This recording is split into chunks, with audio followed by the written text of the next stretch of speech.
Reseller certificate आज मैं आपको अप्लाई करना सिखा देता हूँ। वीडियो भी वैसे मैं आप लोगों के साथ शेयर कर देता हूँ रीसेलर सर्टिफिकेट की। चलिए आज मैं आपको रीसेलर सर्टिफिकेट अप्लाई करने के बारे में बताता हूँ। फ्लोरिडा का रीसेल सर्टिफिकेट कैसे अप्लाई करना है उसके हवाले से बताता हूँ। फ्लोरिडा का annual resale certificate for sales tax file करने के लिए सबसे पहले आपको फ्लोरिडा एनुअल रीसेल सर्टिफिकेट पे जाना पड़ेगा। ये वेबसाइट है floridarevenue.com की वेबसाइट पे है, उस पे जाना पड़ेगा। खैर आपको पहले वीपीएन ऑन करना पड़ेगा, वीपीएन से आप एक्सेस कर पाएंगे इस वेबसाइट को। ठीक है जी, आपने आ जाना floridarevenue.com की वेबसाइट पे। ठीक है, floridarevenue.com की वेबसाइट पे आते ही आपने चला जाना जनरल टैक्स के ऊपर। जनरल टैक्स पे जाते ही आपने सबसे पहले क्या करना है, अकाउंट की रजिस्ट्रेशन कर लेनी है। ठीक, अकाउंट की रजिस्ट्रेशन कर लेनी है। अकाउंट की रजिस्ट्रेशन करने के बाद अकाउंट रजिस्ट्रेशन पे ये यहाँ पे ले जाएगा department online Florida business tax application वाली वेबसाइट पे चले जाना है आपने। और यहाँ पे आपने लॉगिन क्रिएट करना है। ठीक है जी। मुझे जरा 2 मिनट दें, मुझे एक किसी कंपनी की मुझे डिटेल निकालने दें जिसका मुझे फाइल करना हो टैक्स, सॉरी रीसेल सर्टिफिकेट बनाना हो। ये मैं बता के अभी बना कर अभी आपको इन आता हूँ। बल्कि मेरे पास ईमेल यहाँ पे लॉगिन हैं काफ़ी सारी, तो रीसेल सर्टिफिकेट बना लेते हैं। इसका बना हुआ है अमेजोन, और सॉरी अमेजोन पे है ना, फ्लोरिडा कंपनी सर्च, ये आ गया Sunbiz.org। खैर ये आपने सबसे पहले क्या करना है, आपने आ जाना है floridarevenue.com की साइट पे। उसमें जाना है जनरल टैक्स में। जनरल टैक्स पे जैसे ही जाएंगे तो वो आपको यहाँ पे कहेगा ओपन अकाउंट रजिस्ट्रेशन की, आपको एक जगह नजर आएगी, वहां पे क्लिक करेंगे। उसके आगे एक लिंक मिलेगा आपको फ्लोरिडा बिजनेस टैक्स एप्लीकेशन का, वो यहाँ पे आपको ले आएगी टैक्स apps.floridarevenue.com टैक्स रजिस्ट्रेशन की वेबसाइट पे। आपने यहाँ पे आके यूजर प्रोफाइल बनानी है, मैं बताता हूँ वो कैसे बनानी है। ठीक है, मेरा I and you management, so is the website. तो ये मेरे पास कंपनी की डिटेल्स आ गई हैं, तो आपने यूजर प्रोफाल क्रिएट कर लेनी है। अब यूजर प्रोफाइल क्रिएट करने के लिए सबसे पहले तो आपको यूजर नेम सेलेक्ट करना है। तो मैं एक यूजर नेम सेलेक्ट कर लेता हूँ। मैं इन्हीं के नाम से ही मैं कर लेता हूँ, इकरामुल्ला। इसमें स्पेस नहीं देनी, यूजर नेम है 01। ठीक है, हाँ ये यूजर नेम टेकन नहीं है, इकरामुल्ला ही यूजर नेम लिख लेते हैं। ईमेल एड्रेस रिक्वायर है। ईमेल एड्रेस मैंने क्योंकि बनाया हुआ है इस कंपनी के लिए, तो मैं वही वाला यूज करूंगा। तो आपने ईमेल एड्रेस ले लेना। जैसे खैर मैंने बनाया हुआ, मैं वही यूज कर लेता हूँ। एक मिनट, इकराम कंफर्म ईमेल एड्रेस। पासवर्ड लिखवा रहा है, पासवर्ड मैं रख देता हूँ ये। इधर अकाउंट बनाने के लिए को सिर्फ यही करना होता है, यूजर नेम और ईमेल एड्रेस और पासवर्ड देना होता है। क्रिएट न्यू यूजर प्रोफाइल पे क्लिक करेंगे। ठीक है, अब मेरी ईमेल पे मुझे एक मेल आ जाएगी कि, अभी दिखाता हूँ आप लोगों को। एक ईमेल रिसीव होगी ईमेल पे, जो कि अकाउंट ओपनिंग की कंफर्मेशन होती है basically. I have get account opening, so please click here to confirm your registration. ठीक है, यहाँ पे अपने हेयर पे क्लिक कर देना है और ये आपकी जो ईमेल कंफर्म हो जाएगी। Then you start a login process. ठीक है, यहाँ तक समझ आ गई है। फिर आपने लॉगिन कर लेना है, ये आपका लॉगिन हो गया है। ठीक हो गया। ठीक है, ये सिंपल, अभी सिर्फ मैंने लॉगिन बनाया है, वो भी फ्लोरिडा रेवेन्यू वाली वेबसाइट पे जाके। मैंने क्या किया, मैं गया floridarevenue.com की वेबसाइट पे, उसमें मैं गया जनरल टैक्स के अंदर। ठीक है, जनरल टेक्स्ट में जाने के बाद मैंने अगला लिंक प्रेस किया जी, आता है तो दिखाता हूँ। अकाउंट रजिस्ट्रेशन का, अकाउंट रजिस्ट्रेशन में जाके मुझे एक और लिंक मिलता है फ्लोरिडा बिजनेस एप्लीकेशन फाइल करने के लिए। तो इस लिंक के थ्रू मैंने क्या की, प्रोफाइल बनाई अपनी। उस प्रोफाइल को क्रिएट करने के लिए यूजर नेम, ईमेल और पासवर्ड दिए, और वो प्रोफाइल मेरी क्रिएट होगी और एप्लीकेशन में। ठीक है, अब यहाँ से आपकी न्यू एप्लीकेशन, ये आपका डैशबोर्ड आपको आ जाएगा जब आपका लॉगिन कंफर्म हो जाएगा। ठीक है, ये डैशबोर्ड आ गया। स्टार्ट न्यू एप्लीकेशन पे क्लिक करेंगे आप लोग। ठीक है, रीजन फॉर अप्लाइंग, ठीक है, रीजन फॉर अप्लाइंग आप सिलेक्ट करेंगे। रीजन फॉर अप्लाइंग है जी हाँ, न्यू टैक्सेबल एक्टिविटी। ठीक है, तो न्यू रजिस्ट्रेशन आएगी, क्योंकि आपने अभी तक, if you have not previously registered with the Florida department of revenue, बिल्कुल जाहिर है आपने अभी तक अप्लाई नहीं किया। तो और if you tax account has been cancel और revoke, select this reason for applying. ठीक है, न्यू रजिस्ट्रेशन पे आपने क्लिक कर लेना। Date of first Florida taxable activity. ठीक है, न्यू रजिस्ट्रेशन डिटेल यानी कि फर्स्ट फ्लोरिडा टैक्सेबल एक्टिविटी आप कब करेंगे, ठीक है, आपने बता देनी है, आप कोई भी डेट जो है वो सिलेक्ट करके उन्हें प्रोवाइड कर दें। ठीक है जी, मैं जी 2024 में इस स्टेट पे टैक्सेबल एक्टिविटी करूंगा पहले। ठीक है, उसके बाद आपने सेव एंड कंटिन्यू कर लेना। ठीक है, ये टैक्स आपको खुद ही वो करना पड़ता है। अब यहाँ पे आएगा लीगल नेम ऑफ बिजनेस। ठीक है, लीगल नेम ऑफ बिजनेस क्या है? अब इसके बिजनेस का नाम है जी, ये रहा, आई एंड यू मैनेजमेंट LLC। तो मैं यहाँ पे पूरा का पूरा यहाँ पे ऑप्शनल है। ठीक है, अगर है डूइंग बिजनेस एज, ये होता है कि आप ना अपना बिजनेस ट्रेड नेम थोड़ा सा चेंज कर देते हैं, जैसे डूइंग बिजनेस एज DBA जिसे कहते हैं। काफी सारी कंपनी जो है वो अपने DBA को चेंज करती हैं, सॉरी DBA रखती हैं अपना कंपनी का। मुझे कोई फेमस कंपनी याद नहीं आ रही। हाँ, मेटा। मेटा जो है, वैसे तो वो एक ऑर्गेनाइजेशन यानी कि एक कंपनी रजिस्टर है मेटा के नाम से, बट उसमें वो फेसबुक के नाम से भी चल रही है। बेसिकली डूइंग बिजनेस एज बन गया उसका, वो DBA बन गया। ठीक है, तो यहाँ पे आपने टेलीफोन नंबर दे देना US का। ठीक है, मैं दे देता हूँ। तो ये भी ऑप्शनल है। Yes this is business location only open during a portion of a calendar year. No. तो पूछ रहा है जी, is this business location only open during a portion of a calendar year, यानी कि किसी पोर्शन में तो ओपन नहीं होता। मीन टू से सर्दियों के सीजन में तो खाली ओपन नहीं होता, गर्मियों में बंद होता हो, ये सारा सिनेरियो पूछ रहा है। तो आपने यहाँ पे नो कर देना है। ठीक है, यहाँ पे काफी सारे क्वेश्चंस होंगे, मैं भी समटाइम क्वेश्चंस भूल जाता हूँ, तो इस वजह से मैंने आप लोगों के साथ वीडियो शेयर कर, ताकि आप लोगों को भी याद है कि भाई इन क्वेश्चंस का क्या आंसर देना है। उसके बाद अगला क्वेश्चन आ जाता है आपका, market place my business is located outside of Florida and regularly receive orders totaling $1,000 for $1 lakh or more in previous calendar year for taxable item delivered to Florida address. If you have a business location in Florida, you should check no to this question. तो आपने इसको yes कर देना है। ठीक है, my business is located outside of Florida भी है। ठीक है, और orders receive orders totalling $1 lakh और more in the previous calendar year for taxable item deliver to.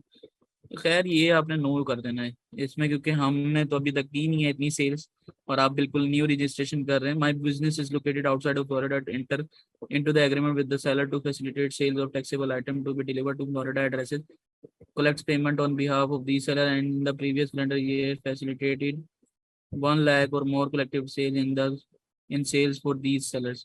No कर देना है आपने इसमें भी, क्योंकि आपने अभी तक कोई सेलिंग एक्टिविटी स्टार्ट नहीं की हुई होगी। आपने इन दोनों चीजों को नो कर देना। अब उसके बाद वो बताएगा, पूछेगा कि business location of business of rental property. ठीक है, स्ट्रीट एड्रेस अपार्टमेंट वगैरह जो भी है, यानी कि बिजनेस एड्रेसेस, आपने अपना एड्रेसेस प्रोवाइड करना है।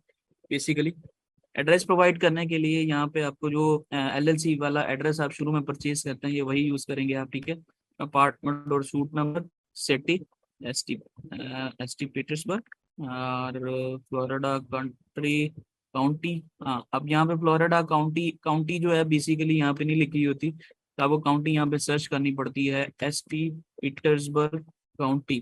तो यहाँ पे हम काउंटी लिखेंगे, हाँ जी। तो यहाँ पे वो बता देगा कि कौन सी काउंटी है इसमें इसको लगती। ये देखिए पिनलेस, क्योंकि हमारी काउंटी लगती है। काउंटी बेसिकली उनके वहाँ पे कोई एरियाज होते हैं, उन्हें वो काउंटीज बोलते हैं। अब मुझे इतना इसके बारे में मुझे भी नहीं पता, बट ये जहाँ तक मेरे ख्याल है, जो एरियाज होते हैं टैक्सेबल एरियाज, उन्होंने शायद वो किए हुए हैं टैक्स की वजह से किए हुए हैं, पता नहीं किस वजह से किए हुए हैं, या हर काउंटी का जो टैक्स है वो अलग रखते हैं। ठीक है जी, पोस्टल कोड, आपका पोस्टल कोड भी वही आएगा जो कि आपको मिला होगा, 33,702 है। ठीक है, 33,702 है इसका। ठीक है जी, बिजनेस का मेलिंग एड्रेस भी आपने क्या करना है, कॉपी एड्रेस फ्रॉम अबव कर लेना, क्योंकि आपका फिजिकल ये चीज भी वही है और ऊपर वाला भी वही है। सेव एंड कंटिन्यू कर देंगे। ठीक है, चला खैर, वो उसने वो आगे जिप कोड के आगे जो थोड़े से और पोस्टल कोड होते हैं वो लगा दिए। ठीक है, सेव एंड कंटिन्यू आप कर लेते हैं, वो आप करने देगा। यहाँ आगे आपको ले आएगा प्रेफर्ड NAIC कोड या रिटर्न डिस्क्रिप्शन। ठीक है, अब यहाँ पे आपने बताना होता है बिजनेस एक्टिविटी क्या है, reporting method, business reporting method क्या है आपका। ठीक है, ये वाला है या रिटर्न डिस्क्रिप्शन है। ठीक है, तो प्रेफर्ड मेथड कौन सा है, तो आपने रिटर्न डिस्क्रिप्शन को नहीं प्रेफर करना, आपने NAICS कोड को प्रेफर करना है, क्योंकि रिटर्न डिस्क्रिप्शन में फिर आपको लिखना पड़ेगा, फिर जो रिजेक्शन की वजह भी बन सकती है। ठीक है, तो inter non search for NIC score, ठीक है, सर्च कर लेना है आपने NIC।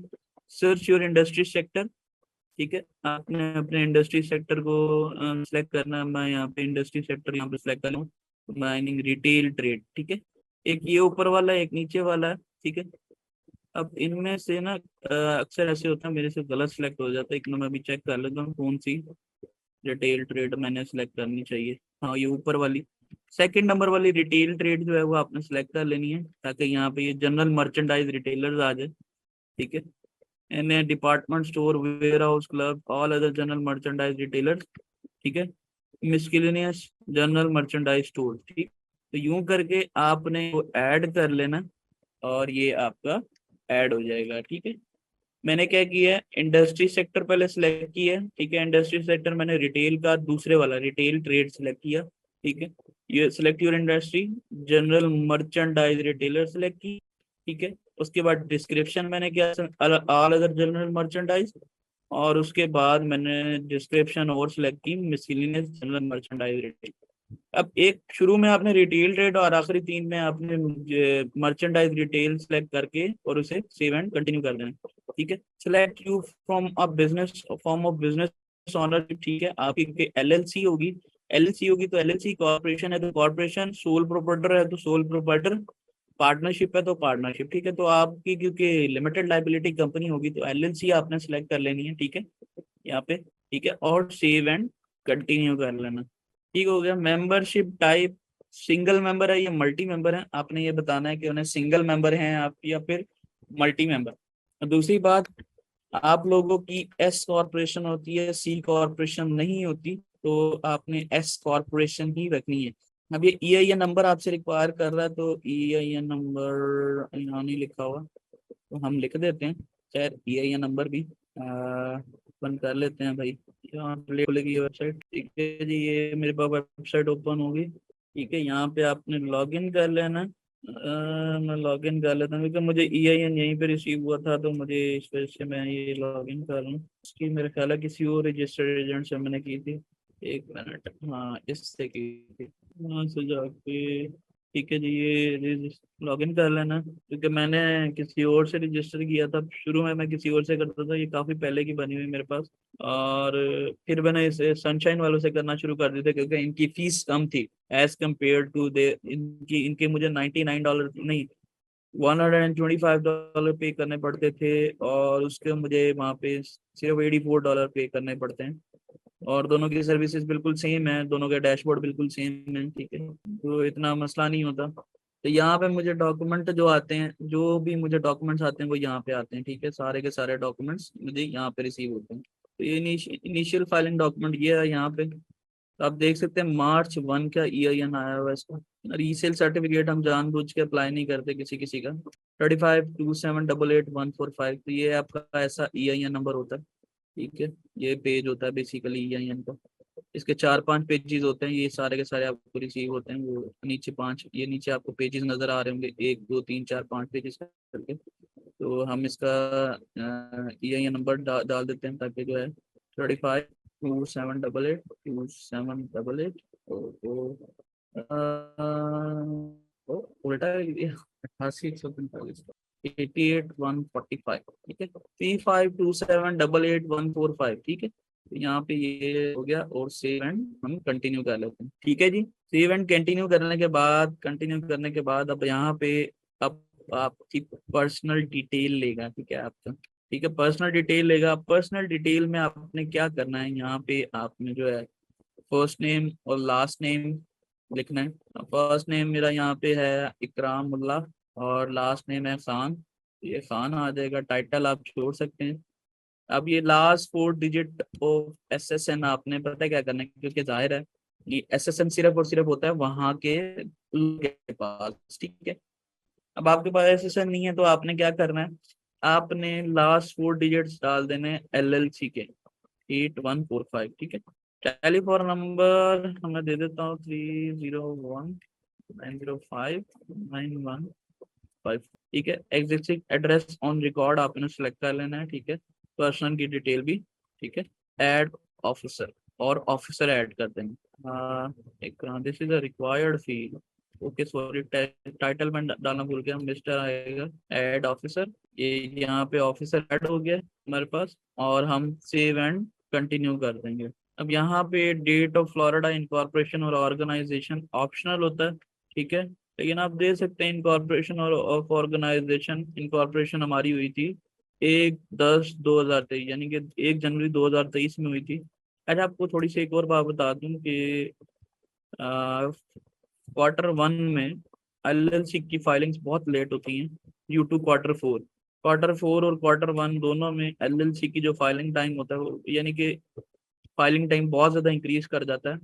मीन टू से आपको इनिशियल डॉक्यूमेंट ही 1.5 हफ्ते बाद जाके मिलते हैं अक्सर, तो ये इशू आते होते हैं। तो आपने डेट ज़्यादा बतानी है ड्यूरिंग Q4 और Q1, ठीक है, कि इतने दिनों में बन जाती है, इतने दिनों में बन जाती है, ठीक है, आपने डेट ज़्यादा बतानी है। Has your business ever been known by another name, तो यहाँ पे अब MCQ स्टार्ट हो जाएंगे। No was the business issued a Florida certificate और रजिस्ट्रेशन और टैक्स अकाउंट नंबर, ठीक है, सेव एंड कंटिन्यू कर देंगे, हम आगे की तरफ जाएंगे। हाँ जी, अब यहाँ पे sell products to retail consumer, ठीक है, sell product at wholesale, sell products of good, no no no no sell product good by using catalogue और द इंटरनेट, हाँ जी ये भी आप करना है, ठीक है, रिपेयर, ठीक है, अब आप आगे चले जाएं। यहाँ से अब वो पूछेगा रेंट और लीज कमर्शियल रियल प्रॉपर्टी और इंडिविजुअल और business manage commercial real property, तो यहाँ पे आपने नन कर देना क्योंकि ये प्रॉपर्टी के हवाले से बात होगी, तो रेंट वगैरह कुछ नहीं, रेंट और लीज नहीं करते। तो यहाँ पे sell product at retail to consumer भी आप सेलेक्ट कर सकते हैं, none of the above activity applied to this business भी कर सकते हैं। पेस्ट कंट्रोल सर्विसेज नहीं, none of the above activity applied to this business location, ठीक है, आपने सेव एंड कंटिन्यू कर देना। काफी सारी चीजें आएंगी, वो आपसे पूछेगा for each business activity listed below select all that apply to this location, if not sale tax paid gasoline diesel perfume purchase diet diesel fuel, नहीं हमें ये इसमें से भी कोई काम नहीं करते, सेव एंड कंटिन्यू कर दें। उसके बाद ये पूछेगा परचेज कंसाइन, अच्छा ये उसके बारे में पूछ रहे हैं, नहीं हम ये भी नहीं करते होते। Trade wholesale second hand goods, ठीक है, place and operate coin operated amusing machine at location belonging to other, ना operate coin operated amusement machine at this location, no, ठीक है जी। For each of the business activities listed below select all that apply to the location, ठीक है, यहाँ place and operate vending machine, no, none of the above activities apply to this business, ठीक है, आपने ये कर देना। Purchase item to use in my business without paying Florida sales tax to the seller at the time of the purchase, applying for a direct pay permit to, आपने ये ऊपर वाला सिलेक्ट कर लेना है, ठीक है। तो ये सेल्फ प्रीपेड फोन कार्ड्स और कॉलिंग आपने नो कर देना है, ठीक है। इसलिए मैंने आपके साथ वीडियो शेयर कर दी है, जो चीज़ आप यहाँ पे आपको नहीं आएगी, भूल जाएं आप, तो आप उस वीडियो से देख सकते हैं, उसमें भी तकरीबन सेम ही होगा, सम टाइम हो सकता है उसके चेंज हो, मेरे थोड़े से चेंज हो, लेकिन उसके तरीके से भी करेंगे तो हो जाएगा, मेरे तरीके से भी करेंगे तो हो जाएगा, ठीक है। Do you sell at retail new tyres for motorise, no. Do you sell at retail new और remanufactured, no. Do you operate a car shaving service, no. Reemployment, do you own और operate a dry cleaning plant, no, ठीक है जी। इसी तरह do you have, will you have employees in Florida, नहीं अभी तो नहीं है।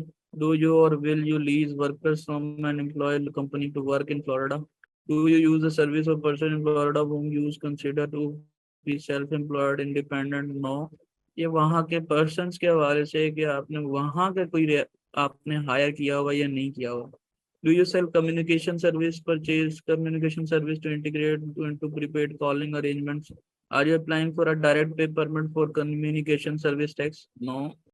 सॉरी, मेरा ख्याल है ये मैंने जल्दी जल्दी में कर दी, नहीं ये तो सही है, मैं नो ही से करना सही। Do you enter into written obligation to pay money with consumer at this location, they are not recorded with the clerk or count computer financing agreement, ये भी नो कर दी। Do you own or operate an electric or natural gas, no. Do you import natural or manufactured gas, no. कितने रह गए हैं। Do you extract oil sulphur solid materials, no. Do you wish to file return or pay tax electronically, yes. Questions काफी सारे हैं, ठीक है। Enrol for both, enrol only to pay tax electronically, enrol for both filing return and paying tax electronically, save and continue कर दीजिएगा। Information regarding this Florida business tax application using the, ठीक है, मैं नीचे यहाँ पे लास्ट नेम और full first name और लास्ट नेम लिख देता हूँ। ठीक है जी। हाँ, इसको टाइम बहुत लग जाता है, मैं मुझे भी बड़ा टाइम लगता है। नंबर 301 905 9154, मेरा ये यूएस का नंबर है जो कि मेरे पास मौजूद है। सेव एंड कंटिन्यू कर देंगे। और ये जो है आपकी I certified at available, Ikramullah Khan ही होगा भाई। I am authorised to execute, available signatory Ikramullah Khan. ठीक है जी। सबमिट एप्लीकेशन और सबमिट कर देंगे। तो ये फ्री ऑफ कॉस्ट है वैसे।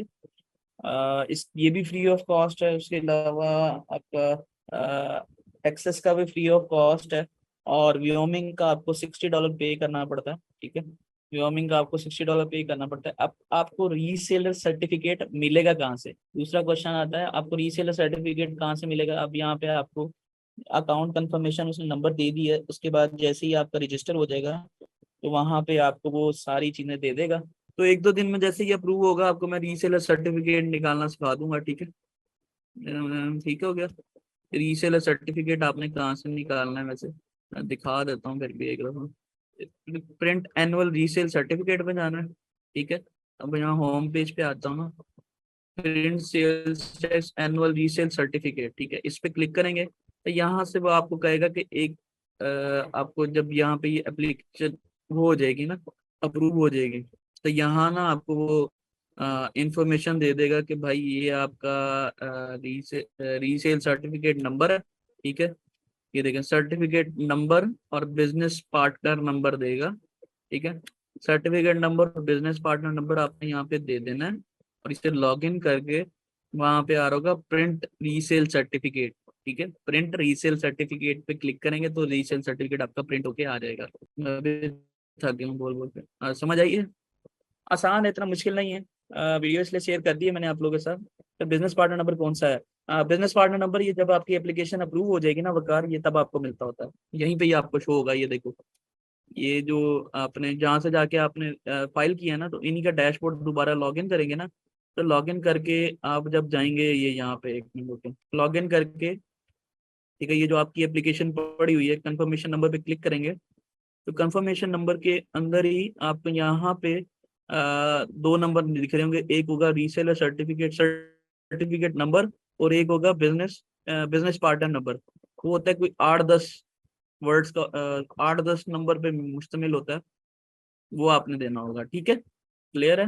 हर स्टेट का सेपरेट प्रोसेस है, हर स्टेट का, क्योंकि रेवेन्यू डिपार्टमेंट और होता है। हाँ जी, जो एलएलसी पे नेम है वही सबमिट करना होता है। ठीक है, और यही इसी लॉगिन में जाके ही आपको ना, ये जब सर्टिफिकेट नंबर और बिजनेस पार्टनर नंबर आएगा ना, तो इसी लॉगिन में जाके आपको टैक्स फाइल करने का ऑप्शन भी देगा कि अपना टैक्स फाइल करें, एनुअल टैक्स फाइल करें। तो वो एनुअल टैक्स फाइल भी आप यहीं से जाके करते हैं बिजनेस पार्टनर नंबर और सर्टिफिकेट नंबर से लॉगिन करके। इसलिए बता रहा था आपको कि हम इसलिए सब रीसेल सर्टिफिकेट नहीं अप्लाई करते होते ताकि टैक्स फाइल ना करना पड़े। ठीक है, लेकिन ये रीसेलर सर्टिफिकेट जरूरी होता है फॉर अप्रूवल फ्रॉम ब्रांड, यानी कि ब्रांड से अप्रूवल लेने के लिए रीसेलर सर्टिफिकेट आपको चाहिए होता है, क्योंकि ब्रांड रिक्वायर करते हैं। तो रीसेलर सर्टिफिकेट आपके पास नहीं होगा तो आपको टैक्स फाइल नहीं करना पड़ेगा। कंपनी नेम सर्च नहीं करना, जो आपने एलएलसी ऑलरेडी रजिस्टर कर रखी है उसी का नाम मैंने सर्च किया था और उसी पे ही मैंने बनाया। देखें, ये मैंने कंपनी का नेम सर्च नहीं किया, ये बेसिकली मैंने कंपनी का, अपनी कंपनी ये जो बनाई थी उसका मैंने रीसेलर सर्टिफिकेट बनाया था। आपका स्टेटस इनएक्टिव हो जाएगा अगर आप जो है वो टैक्स फाइल नहीं करेंगे। ठीक है, टैक्स कितना होता है टैक्स से डिपेंड कर रहा होता है। समटाइम फ्री होता है। ठीक है, समटाइम फ्री होता है, समटाइम कुछ ही डॉलर्स पे करने पड़ते हैं, ज्यादा नहीं पे करने पड़ते। और जो ज्यादा नहीं होता टैक्स वो आप बेफिक्र है। ये भी आता है ना एनुअल रीसेल सर्टिफिकेट, फिर मैं आपको टैक्स पे करने का भी तरीका बताता हूँ।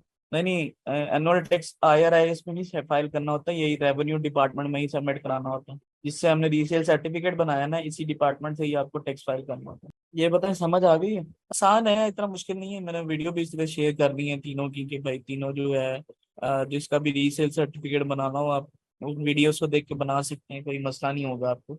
एक मैंने एग्जाम्पल के तौर पे बनाना सिखा दिया, लेकिन व्योमिंग का रीसेल सर्टिफिकेट जब भी आपने बनाना है तो इस चीज का ध्यान रखना है कि व्योमिंग के लिए जो है व्योमिंग का हमेशा एक्सेप्ट नहीं होता होता रीसेल सर्टिफिकेट। व्योमिंग में अक्सर जो है रिजेक्शन आ जाती होती है। तो इस चीज का जरा ध्यान रखिएगा। हाँ जी, एफपी पे मैंने जो है पोस्ट लगा दी है। वो $60 इस वजह से लेते हैं क्योंकि उनकी फीस है ये। हाँ जी, रजिस्टर एजेंट एड्रेस जो है और प्रिंसिपल एड्रेस सेम नहीं होता वैसे। रजिस्टर एजेंट का एड्रेस चेंज होता है और प्रिंसिपल एड्रेस आपका चेंज होता है। रजिस्टर एजेंट का एड्रेस जो है, तो मैंने आपको शुरू में दिखाया था कि पहली पहली जो मेल होती है उसमें रजिस्टर एजेंट का एड्रेस आता है और दूसरी मेल में आपका अपना एड्रेस आता है। सर जी मेरा अकाउंट एक्टिव करवा दें, बैंक अकाउंट है सर, रोमिंग की फी है बस। अच्छा जुनेद, आपके पास यूके का बैंक अकाउंट है ना? हाँ जी, सिर्फ योमिंग की फी है बस। जुनेद मुस्तफा, आपके पास यूके का बैंक अकाउंट है ना? हाँ, प्रिंसिपल और मेलिंग एड्रेस सेम होते हैं। अच्छा काम करो जुनेद, आप ना उसे एक्टिव करा लेना। उस पे ये होगा कि आपकी ना जो अ, आप पता क्या कर सकते हो, यूके का ना बैंक अकाउंट रजिस्टर है आपका ना, आपके नाम पे है पड़ा अगर तो आप अपनी कंपनी रजिस्टर करा के जो यूके का बैंक अकाउंट आपके पास है ना, उस पे जो है आप ईबे का यूके का अकाउंट क्रिएट कर सकते हो यूके बेस। यूके बेस का आपको बहुत फायदा हो जाएगा। एक तो वो रनिंग में जल्दी आ जाएगा। देखिए प्रिंसिपल और मेलिंग एड्रेस सेम होता है, रजिस्टर एजेंट का एड्रेस चेंज होता है बस। रजिस्टर एजेंट कौन होता है? वो रजिस्टर एजेंट आईएनसी जिनको हम हायर करते हैं वो हमारे रजिस्टर एजेंट होता है। ठीक है, उसका एड्रेस पहली मेल में होता है। उसके बाद जो दूसरी मेल आती है उसमें हमारे पास हमारा एड्रेस आता है बेसिकली। वो हमारा जो एड्रेस होता है, एक होता है प्रिंसिपल एड्रेस, ठीक है, और मेलिंग एड्रेस जो होता है वो भी आप वही डाल सकते हैं, प्रिंसिपल एड्रेस को ही। उससे क्या होता है, उनको जो आसानी होती है मेलिंग एड्रेस आइडेंटिफाई करने में कि क्या ये इसी नाम से आया हुआ है या किसी और के नाम से, तो वो मसला नहीं होता। खैर मेलिंग एड्रेस भी आप चाहे तो सेम रखना, सेम ही रखना चाहिए वैसे जो प्रिंसिपल एड्रेस है, ठीक है। बस ठीक है, आपके पास ऑस्ट्रेलिया का अकाउंट बैंक अकाउंट है तो ऑस्ट्रेलिया का ईबे आप चला सकते हो फहद, आप इजीली ऑस्ट्रेलियन डिटेल पे ही। ठीक है, तो ये बड़ा फायदा है आप लोगों को, जिन जिनको भी जो ओवरसीज बैंक अकाउंट जिनके पास अवेलेबल है, तो ईबे आप लोग चला सकते हैं। ईबे आपका बंद भी नहीं होगा, मजे के से चलता रहेगा। पाकिस्तानियों के लिए थोड़ी सी मुश्किल होती है कि उनके अक्सर ईबे अकाउंट बंद हो जाते हैं, उनके काफी सारे इश्यूज हो जाते हैं, सम टाइम हो जाता है, तो पाकिस्तानियों को ये इशू फेस करना पड़ता है। ओवरसीज को इतना ये इशू नहीं फेस करना पड़ता। ठीक है फिर। जी उमर वकार, आप बना सकते हो पाकिस्तानी आईपी पे ईबे बिजनेस अकाउंट, बट ये है कि वो फिर भी आपको यूके का अगर बनाना ना, मैं खैर आपको बताऊंगा ईबे के अकाउंट क्रिएशन में के टाइम पे आपको। अगर आपने पर्सनल अकाउंट बनाना है तो वो कैसे बनाएंगे, अगर आपने एलटीडी या यूके बेस अकाउंट बनाना है तो वो कैसे बनाएंगे, ये यूएस बेस अकाउंट कैसे बनाना है। नहीं, अगर ईबे आपने ऑस्ट्रेलियन एड्रेस पर बनाना है तो बिजनेस एड्रेस बनाने की जरूरत, बिजनेस अकाउंट बनाने की जरूरत नहीं है। आप इंडिविजुअल भी बना सकते हैं। दोबारा बन जाता है eBay account sir. EBay account का अगर सिर्फ और सिर्फ आपका बायर अकाउंट डीएक्टिवेट हुआ और अगर आप दोबारा बनाना चाहें तो वो बन जाएगा। अगर आपका सेलर अकाउंट बंद हो गया तब आपका नहीं बनता होता। जरूर ठीक हो गया, मैं आपको बताऊंगा। ये अभी हम ईबे का अकाउंट क्रिएट करेंगे ना तो वहां से आपको पता चल जाएगा। हाँ जी, एक ही एलएलसी पे आप अमेजोन और ईबे पे अकाउंट बना सकते हैं। क्या एलएलसी से ईबे अकाउंट बना के ऑस्ट्रेलिया एंड यूके में सेल्स कर सकते हैं? हाँ जी, कर सकते हैं। अच्छा आपको मजे की बात बताता हूँ, सिर्फ और सिर्फ जो रिस्ट्रिक्शन लगी है वो लगी है पाकिस्तानी और श्रीलंकन पर, ठीक है। बाकी किसी कंट्री से भी आप अकाउंट बनाते हैं तो इंटरनेशनली आप सेल कर सकते हैं इजीली। पाकिस्तानी और श्रीलंकन के लिए थोड़ा सा मुश्किल है, कर दिया हमने, ठीक है, ये चीज, ठीक है। बाकी आप यूएई से बनाते हैं तब भी आप कर सकते हैं। आप किसी भी गल्फ कंट्री से बनाते हैं, गल्फ कंट्री जो है ये यूएई वगैरह, ठीक है, वहां से बनाते हैं तो आप जो है वो बाहर काम कर सकते हैं, ठीक है, यूएस में, यूके में, कनाडा में। पाकिस्तानियों के लिए थोड़ी सी पाबंदी ये लग गई है कि हमारा जो शिपिंग टाइम आएगा ना किसी भी कस्टमर को शो होगा वो होगा 15 से 20 दिन। ठीक है, जब आप किसी गल्फ कंट्री या फिर उसी कंट्री से बनाते हैं ना तब आपका शिपिंग टाइम शो होगा 2 से 3 दिन, 4 दिन बस। हाँ जी, आप ईबे एक ईबे अकाउंट डिफरेंट कंट्रीज में चला सकते हैं सर। यूएस एलएलसी भी तो पाकिस्तान डिटेल्स पे है तो इसका ईबे अकाउंट में कोई इफेक्ट आएगा? यूएलएलसी भी तो पाकिस्तान डिटेल्स पे है। देखिए यूएस एलएलसी पाकिस्तानी बेस पे नहीं होती, यूएस एलएलसी जो होती है वो बेसिकली आपके लिए, ये देखें यूएस की जो एलएलसी मैंने बनवाई इसमें आपको एड्रेस परचेज करवाया है। एड्रेस परचेज करवाने का मकसद ये था कि आपकी एलएलसी जो बने वो फॉरेन एलएलसी ना बने, वहीं की एलएलसी बने, ठीक है, वहीं पे रहती हुई की एलएलसी बने, कि हमारे पास एक बिजनेस प्रिंसिपल बिजनेस एड्रेस मौजूद है यूएस में, ठीक है। तो पाकिस्तानी डिटेल पे आपकी कभी भी एलएलसी नहीं बनती होती। हमेशा आपकी एलएलसी जो है वो एक एड्रेस पे बनती है और एक नाम पर बनती होती है किसी पर्सनल की, ठीक है। तो वो उसमें वो नहीं पता चल रहा होता कि ये पर्सन जो है ये यूएस बेस का है या फिर फॉरेन है पड़ा। तो इस चीज का इशू नहीं होता, तो आप कर सकते हैं रजिस्टर। तो यूएई के डिटेल पे ईबे अकाउंट तो हम आइटम की लोकेशन यूनाइटेड स्टेट्स रख सकते हैं। हाँ जी, अगर यूएई की डिटेल पर आप ईबे अकाउंट बना लेते हैं तो आइटम की जो डिटेल, आइटम का जो शिपिंग एड्रेस है वो आप रख सकते हैं वहाँ का, यूएस का रख सकते हैं फिर आप। हाँ जी, मैं इस वजह से बता रहा हूँ क्योंकि आई नो कि काफी सारे लोगों के रिलेटिव्स जो होते हैं वो यूएई रहते होते हैं, वो उनको इजी हो जाता है। बेसिकली देखा जाए तो ईबे का जो अकाउंट है वो आप वैसे तो वीपीएस पे ही रन करें तो वो ज्यादा बेस्ट है, लेकिन पाकिस्तानी आईपी पे भी चल जाता है। मेरा फ्रेंड है जिसका अकाउंट हमने बनाया हुआ है, उसको हम पाकिस्तानी डिटेल पे ही रन कर रहे हैं। अभी तक आज तक हमने उससे वीपीएस पे शिफ्ट ही नहीं किया, यूएस के या यूके के कहीं के भी वीपीएस पे हमने शिफ्ट नहीं किया, वीपीएन पे भी शिफ्ट नहीं किया। तो वो चल रहा है, अभी तक 3-4 महीने हो गए हैं उसे चलते हुए, कोई मसला नहीं आ रहा। तो सुना है कि इशू आ जाता है, बट हमें आज तक नहीं आया वैसे। सुना है कि पाकिस्तानी अकाउंट बनाओ और उसे वीपीएस पे ही ऑपरेट करो, वीपीएस बगैर ऑपरेट ना करो, ये करो। खैर, हमें अभी तक कोई इशू नहीं आया, तो इस वजह से हम जो है वो चुप करके कर ही जा रहे हैं। सर रेवेन्यू जनरेट हो रहा है, हाँ जी बिल्कुल हो रहा है, रेवेन्यू जनरेट बिल्कुल हो रहा है। सेलिंग भी हो रही है, बिल्कुल हो रही है। डेली का पे आउट भी आता है, कभी $10 आ जाता है, कभी $20 आ जाता है, कभी $30 आ जाता है, कभी $50 आ जाता है। तो रैंडम पे आउट्स भी निकलते हैं हमारे। पाकिस्तानी ईबे पे व्यू ही नहीं आते प्रोडक्ट पर सर, हाँ जी बिल्कुल ऐसे ही है। पाकिस्तानी जो बना रहे हैं ना आप, उस पे ईबे पे व्यूज नहीं आते, बिल्कुल सही बात है आपने, बिल्कुल ठीक है। क्यों नहीं आते? ड्यू टू शिपिंग टाइम, क्योंकि अब पाकिस्तानियों को अलाउ करना बंद कर दिया ना उन्होंने कि भी आप शिप टू लोकेशन यूएसए की नहीं रख सकते या यूके की नहीं रख सकते या ऑस्ट्रेलिया की नहीं रख सकते, अलाउ करना बंद कर दिया। जिसकी वजह से क्या हो रहा है, जिसकी वजह से वो शिफ्ट टू लोकेशन चेंज होने की वजह से आपके पास ट्रैफिक नहीं आ पा रही, ठीक है। ट्रैफिक नहीं आती, आप ऐड नहीं चला सकते, ठीक है, उसके ऊपर, तो इस वजह से इशू होते हैं। आई नो डैट, नहीं सोशल मीडिया से ट्रैफिक नहीं आएगी ईबे के अकाउंट में। हाँ जी बिल्कुल, जब आप यूएस की लोकेशन करते हैं तो आपको वो ईमेल देगा कि भाई वेयर हाउस का एड्रेस के साथ साथ वेयर हाउस का एग्रीमेंट भी मांगता है आपसे। तो वेयर हाउस का एग्रीमेंट में से मैंने ना एक दो दफा अपलोड किया था खुद से बना के, बट उन्होंने वो रिजेक्ट कर दिया था। सुनने में मेरा एक दोस्त आता है मेरे पास, वो कह रहा था, उसने मुझे बताया कि मेरे पास जो है वो, हाँ, मेरा एक दोस्त है उसने जो है वो करवाया है, एक एग्रीमेंट सबमिट कराया है, वो एक्सेप्ट हो गया है वो। लेकिन वो कहता है वो हमें नहीं देता वो वाला एग्रीमेंट। वो खैर, वो ले लेंगे किसी ना किसी तरीके से, क्योंकि पिछली दफा जो है मैंने सबमिट कराया था तो मेरे 3 वेयर हाउस के एग्रीमेंट रिजेक्ट कर दिए हैं उसने, कि भाई हम इस तरह का फॉर्मेट एक्सेप्ट ही नहीं करते। तो देखते हैं क्या होता है। अकाउंट अगर यूएसए के एड्रेस जिस रेजिडेंट के नाम पर हो और प्रोडक्ट हम पाकिस्तान से शिप करना चाहें तो ऑर्डर में आएंगे। देखें, ईबे पे सबसे बड़ा मसला है डिलीवरी टाइम का। अगर आपका डिलीवरी टाइम अच्छा है तब आपको ऑर्डर आते हैं, डिलीवरी टाइम अच्छा नहीं है तब आपकी प्रोडक्ट रैंक ही नहीं होती। तो डिलीवरी टाइम अच्छा होगा, प्रोडक्ट जल्दी रैंक हो जाएगी। ये मैंने करके देखा है कि जिस वेयर हाउस वाले के साथ मैं काम कर रहा हूँ उसके पास कोई प्रोफेशनल कांटेक्ट नहीं है उसके पास, जिसकी वजह से जो है मुझे कांटेक्ट मिल नहीं पा रहा। वैसे उससे मैंने अभी तक बात भी नहीं की। मैं सोच रहा था कि इससे बात करूं, मैं इससे कहूँ कि मुझे कोई प्रोफेशनल कांटेक्ट बना के दे सकते हो आप। ये है कि इसे मैंने न्यू न्यू स्टार्ट किया है तो इस वजह से मैं इसे कुछ ज्यादा कहता नहीं हूँ।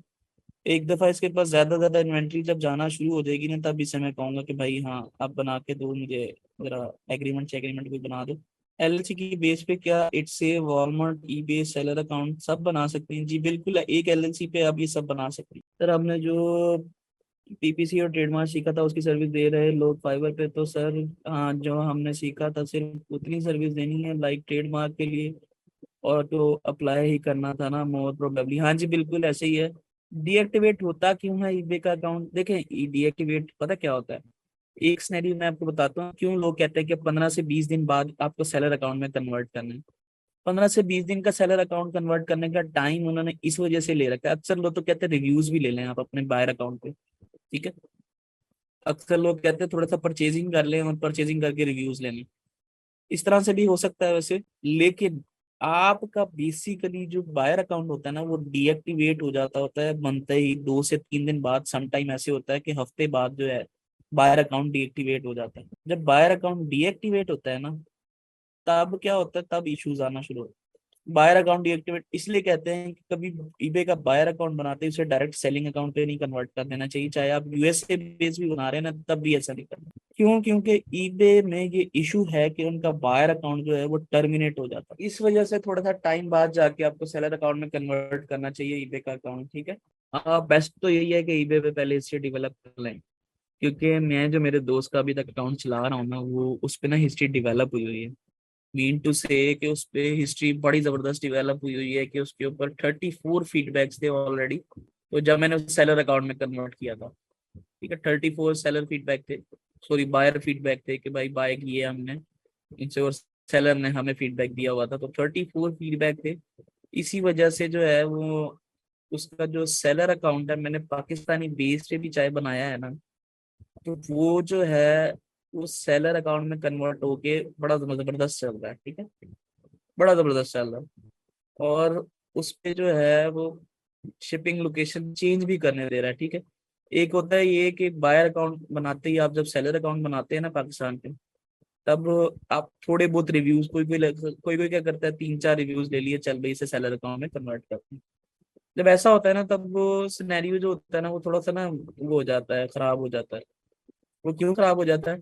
वो समझते हैं अच्छा ठीक है जिसने परचेजिंग की है 3-4 सारी की है और अभी ये सेलर अकाउंट बना रहा है, तो इस वजह से वो क्या करते हैं वो चेंज नहीं करने देते। और अक्सर ईबे अकाउंट आपने देखे होंगे, कुछ लोग कह रहे थे कि भाई हमारा जो है ईबे का अकाउंट जो ऑलरेडी चल रहा था, ठीक है, अमेजोन में, तो ईबे ने उसके ऊपर रिस्ट्रिक्शन लगाई। रिस्ट्रिक्शन लगा के ईबे ने शिप टू लोकेशन चेंज करना बंद कर दी, ठीक है। जिन पे थी वो भी लिस्टिंग डीएक्टिवेट कर दी, ठीक है। वो क्यों की? हालांकि हम भी उस टाइम में यही काम कर रहे थे, हमारी हिस्ट्री अच्छी डेवलप थी। हमारी जब हिस्ट्री अच्छी डेवलप थी ना पिछली बायर के तौर पे, तो ऑटोमेटिकली ईबे ने हमारा सेलर अकाउंट डीएक्टिवेट ही नहीं किया, चाहे हम पाकिस्तानी बेस पे क्यों नहीं थे। तो हिस्ट्री डेवलप कर लेनी चाहिए। बायर अकाउंट पे फीडबैक या रिव्यूज कैसे लेंगे? वो बेसिकली आपको परचेजिंग करनी पड़ती है प्रोडक्ट्स की।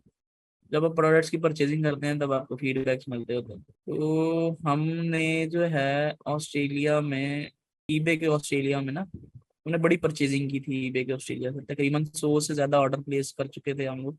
उसके बाद हमने बायर अकाउंट वो सेलर अकाउंट में बनाया था। हाँ जी, सेलर फीडबैक देता होता है। हाँ जी, आप ऐसे कर सकते हैं बस। नहीं, इससे अकाउंट की कोई फी नहीं है, सेलिंग फी कोई नहीं है। हाँ, रेफरल फी है उसकी भी। हाँ, कितने की परचेजिंग करनी पड़ेगी eBay पे? देखें, ये मैं आपको ना जब अकाउंट क्रिएशन बता रहा हूँ मैं, तो मैं आपको कुछ लाइव अकाउंट्स दिखाऊंगा, ठीक है।